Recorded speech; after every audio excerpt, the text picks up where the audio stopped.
Hi everyone, welcome to the Money Date. We are a little earlier, but I thought it's better be early than never. I hope everyone is doing great. I have an exciting topic to chat with you about. But before we get in, you all remember what Money Dates are all about to begin with. And to refresh your memory from the last week, hopefully you've been coming here all along. If you haven't and this is your first time, I welcome you. I challenge you to give yourself an opportunity for what I call a money date. Hi Wanda, good to have you here. It's a time of the week. Hi Victor, awesome to have you here. When you set aside a little bit of time to give yourself a check-in point to see how you're doing with your finances. Okay, now I just had to spend some time yesterday evening because it's the beginning of the month, and many of you know that's when I kind of do a global review and bill pay of all of my finances. But these ongoing every week kind of check-in points supposed to remind you to stay on track. And that is the main point here, to stay on track with your investments, to stay on track with your savings, to stay on track with your spending, right? And then of course your financial goals. So give yourself that reminder. Now, you guys know I'd like to discuss some of the exciting things that take place. So it doesn't have to be all about finances because our life is not just that, but we all realize that money is an important piece of our life. So what I want to hear from you as you happen on, or if you're watching this in replay, I appreciate you being here. Share your money wins. Share what has been awesome for you in the last week. Now we are in this what's called the holiday season. Everybody's in a good mood. Actually, Yuri and I put our Christmas tree up yesterday, so it does feel like a real holiday time. Although if you're looking outside of my window, it does not look like winter at all because it's not. In Northern California, we still have leaves on. As you can see, it actually rained quite a bit. Hi, Cynthia. Good to have you here, and I hope you made it to the East Coast without any trouble. We'll connect in a little bit later, here once I get off the money date. So the opportunity you have to pause, reflect, and express that gratitude is what I like to call a money win. And so I'm going to share mine. You all type in yours in the comments there so I can go back and read it. So my money win for the week hasn't happened yet because it's been a lot of work so far, but my team and I are getting together on the East Coast. You guys know that we have a bi-coastal practice, East Coast, West Coast. I'm mostly on the West Coast and then fly out to Maryland, DC area to see family and clients, of course. So everybody's gathering there this weekend, and we have a Christmas party planned on Saturday. So it doesn't happen that often that our team gets together, and this time not only team members are coming, but their families and kids. So we are very excited for that. I am very excited for that because it's an awesome time. Plus, because we all work remotely, or most of us do, it's a great time to connect. And I feel like throughout the holiday season, this is something that everybody should do. So here is an example of my money win for the week. So I challenge you to think about how you can introduce gratitude into your life. Because again, at the end of the day, it can be all about money, but you can tie that into what you're doing in your life. Now, with the topic today, as we come into the end of a calendar year, right? A lot of things are resetting. We're finishing up on a lot of projects and celebrating this holiday season. I thought that as opposed to talking about this in January, right, when everybody's on the wagon for completing your New Year's resolutions and losing weight, doing better with finances, spending less, finding the new date, whatever it is that you want, making more money, I want us to talk about, because this particular challenge that we all face takes time, it takes commitment, and takes effort. So I want you to think about one financial habit that you are going to commit to changing. You can start right away. You don't have to wait till January 1. You can start right away. I want you to think about that. Hi, Heath. Good to have you here.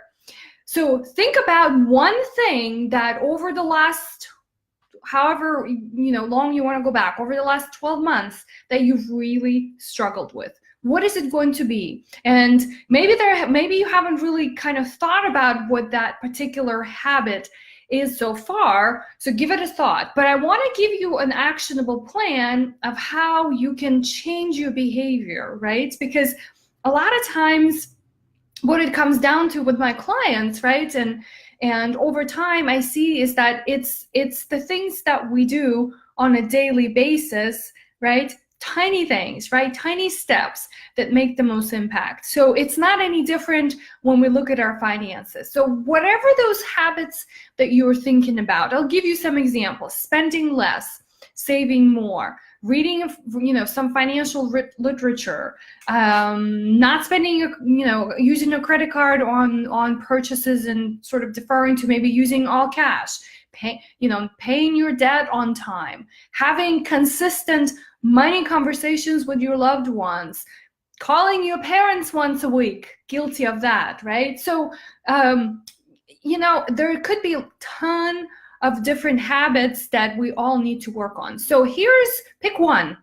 You can't commit to changing everything at once, so I want you to pick one, okay? Think about what that particular habit is, and you want to get better with it. So here's the first step. I want you to think about this in 90 days increments. This is something that I learned from one of my mentors, Danielle Delgado, when I joined her mastermind a couple of years ago, is that in order to see progress in anything you're making, whether it's changing habits or working on your business or relationships or anything, think about a timeline that's short enough so that you can give yourself a check-in point. So 90 days, right? Like 3 months. I actually like 90 days. I like to think of 90 days terms versus 3 months, right? Maybe 1 quarter. So commit to 90 days. It could start any time of the month. It does not have to wait until the 1st of January. So give yourself the 90 days, right? So step number 1, map that out. And then every day you're going to monitor what you actually are doing as it relates to your habit. So if you said, for example, that you're not going to touch, right, a credit card, right, when it comes to your finances, because perhaps you need to pay off some debt. So start recording somewhere. You all have cell phones. You can carry a small notebook and giving yourself a check-in point. You can use terms like a win. So if you did not use a credit card today, for example, and that was the goal for 90 days, give yourself a W, which stands for winning. If you did, right, or whatever that habit is that you were working on and you gave in, you're going to give yourself a letter L, or lose, or loser, whatever you like, right? So when you come to a 90-day point, I want you to look back at your history and see how many wins versus losses you've had. Now, after a while, because 90 days is a little bit of time, it becomes a second nature. Now, there's this concept that goes around that says that it takes 21 days to develop a habit. I think it's true, right? You can force yourself to do something for 21 days. But I believe that if you want something to stick for longer than 21 days, you need to give yourself at least 3 times more than 21 days. So after 90 days period mark, I want you to look back, right, and see how many wins and losses. So basically, how many days did you win? How many days did you lose? And I guarantee you that if you do this on a consistent basis, you're going to come to realize that by the time you hit your 90-day mark, whatever that habit is, right, or behavior change, it becomes effortless, right?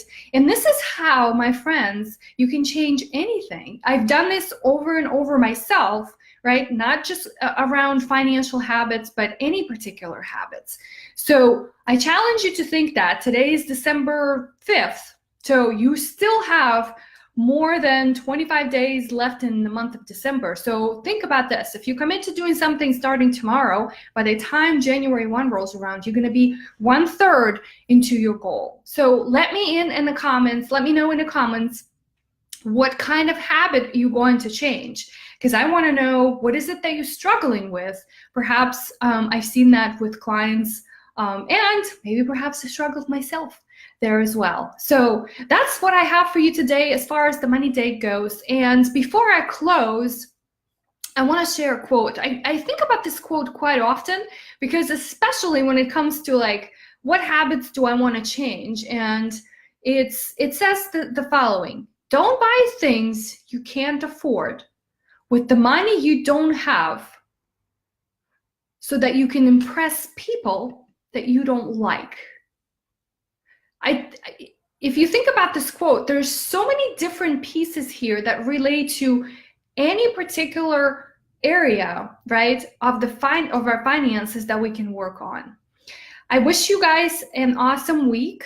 Stay cold, stay warm wherever you are, and dry if you're here in Northern California. We've been getting a lot of rain. Let me know in the comments below what your money wins for the week have been, and what financial habits you're going to work on changing over the next 90 days.